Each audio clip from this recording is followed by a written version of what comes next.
अस्सलाम वालेकुम नाज़रीन, सिंध ऑनलाइन टीवी में भलीकार आवां मुमल पमर शामिल करूं था हिन नाज़रीन। सॼी दुनिया जियां अॼु ठठे में भी टीबी जो आलमी ॾींहुं मल्हायो वियो।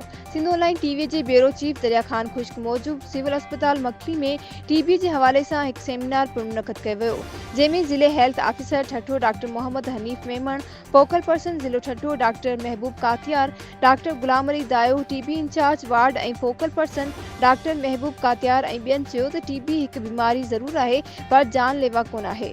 उन्हनि चयो त गुज़िरियल वक़्त में इन बीमारी जो इलाज ॾुखियो हूंदो हो, जंहिं करे माण्हुनि खे सख़्त परेशानी खे मुंहुं ॾियणो पवंदो हो।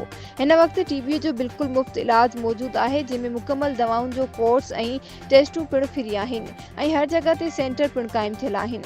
हुन चयो त टीबीअ जा कुझु असर जेके ज़ाहिर थियनि था, जिनमें खंघ जो मुसलसल रहणु, बुखार जो न लहणु, बुख न लॻणु, हलण फिरण में थकावट महसूस थियणु टीबीअ जूं अलामतुनि खे ज़ाहिर कंदियूं आहिनि, जंहिं करे इन माण्हुनि खे फौरी बलगम चेक कराइणु खपे त जीअं उन जी तशख़ीस थी सघे त उन माण्हू में टीबी जो को असर त न आहे। चयो त अॼु जे ॾींहं खे मल्हाइण जो मक़सदु आवाम खे आगाही ॾियणु आहे त जीअं सभिनी खे ख़बर पवे त हिन बीमारी जो इलाज मौजूद आहे। मुनक़द कयल सेमिनार में वॾी तादाद में पैरामेडिकल स्टाफ समेत समाजी शख़्सियतुनि पिणु शिरकत कई, जॾहिं त सिविल सर्जन ऑफिसनि खां क़ौमी शाहरा ताईं हिकु जागृता रैली पिणु कढी वई, जंहिंमें ठठे जे अवाम खे सहकार करण जी अपील कई वई।